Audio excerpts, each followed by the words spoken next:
ચૈત્ર માસના પ્રથમ દિવસે જોકર્સ પાર્ક ખાતે રઘુવંશી મહાજન લોહાણા સમાજ દ્વારા લીમડાના રસનું વિતરણ કરાયું હતું. ચૈત્ર માસમાં પ્રતિવર્ષ રઘુવંશી મહાજન લોહાણા સમાજ દ્વારા લીમડાના રસનું વિતરણ કરે છે.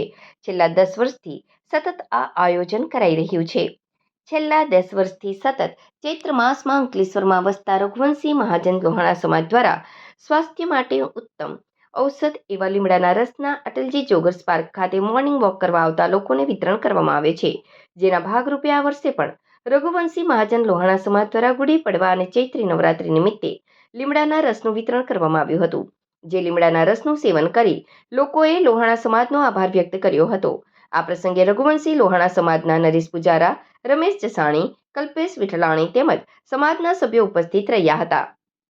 સર્વને જય જલારામ. અમે રઘુવંશી પરિવાર લોહાણા પરિવાર તરફથી રોજ સવારે 4 વાગે ઉઠીને તાજા લીમડાનો રસ બનાવીએ છીએ. રાત્રે 9 વાગે લીમડો લાવી સાફ કરી ધોઈ અને પછી સવારે 4 વાગે એનો રસ કાઢીએ છીએ અને સર્વ લાભાર્થી અહીંયા જોગર્સ પાર્કે સવારે લાભ લેવા માટે આવીએ છીએ. અમે 9 દિવસ સુધી લીમડાના રસની સેવા આપીએ છીએ.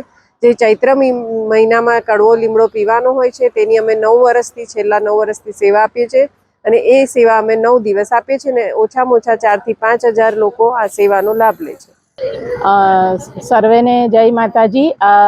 આજે જે ચૈત્રી નવરાત્રિના શરૂઆત થઈ છે પહેલા દિવસથી રઘુવંશી લોહાણા સમાજ છેલ્લા 10 વર્ષથી લીમડાના રસનું વિતરણ કરે છે અને તેનાથી આખા જીઆઈડીસી અને તેના આજુબાજુના વિસ્તારને સ્વાસ્થ્યમાં ખૂબ જ ફરક પડે છે. ખૂબ જ એનો ફાયદો છે અને એ લોકો દર વર્ષે આવી રીતના સવારના 5:30 વાગ્યાથી રસનો વિતરણ કરે છે અને નાના બાળકોથી ઉંમરલાયક સૌ કોઈ હજારોની સંખ્યામાં આ રસનો લાભ લે છે અને પોતાના સ્વાસ્થ્યનું ધ્યાન રાખે છે અને આવીને આવી સેવા કરતા રહે એવી આપણે શુભેચ્છા અને જે કાર્યકર્તા છે એ બધાનો ખૂબ ખૂબ આભાર.